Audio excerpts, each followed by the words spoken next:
It sounds so official, right? A phone call claiming you missed jury duty, and in mere moments, your money and identity could be at risk. That's because it's not the court calling, it's a scammer. And just to show you how many of us could be very vulnerable to this almost happened to our reporter Alyssa Curtis's family. She joins us now on set to describe really this experience. And Alyssa, this is really scary to hear what happened.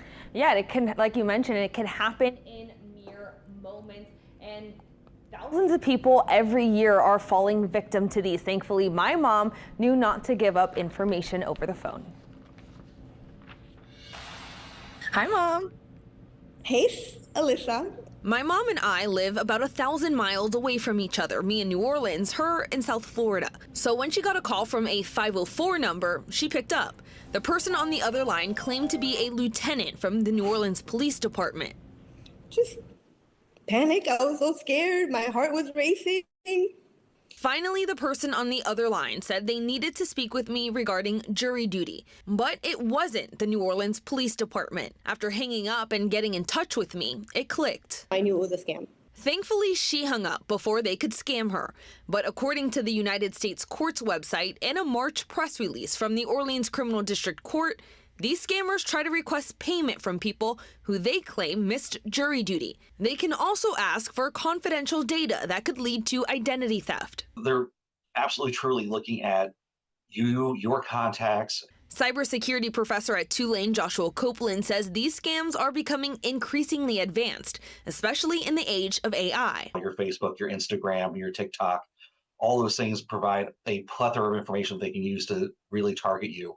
And then taking AI into the mix, now they can mimic your face, your voice. Copeland says while scams may have been easy to spot in the past, now it's easy to fall victim. You looked in the emails for really bad grammar and bad punctuation.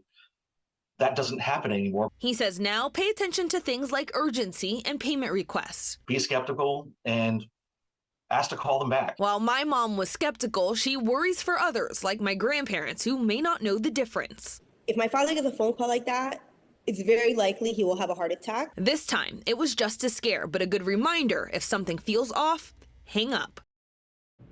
Now, normally I wouldn't interview my mom for a story, but what happened to her is happening to a lot of people right now. Hopefully hearing what happened might help you and your loved ones. I reached out to NOPD. They told me law enforcement would not call someone on such matters. They say criminal court does not request payment in connection with jury service. And if you ever get a call like this, report it to NOPD. You know, I'm so, first of all, glad that she didn't give up any information and that things are okay. Alyssa, these calls, these scam calls and others like it, they happen so often. How many people are being impacted by this when you say that? I looked into it with data from the FBI's Internet Crime Complaint Center. They look into all cybercrime, not just scam calls, but they report they received nearly 860,000 complaints last year and report $16 billion in losses. This means impact can happen to any one of us. This Absolutely. is a reason why I'm glad we spoke to your mother. Thank you so much, Alyssa.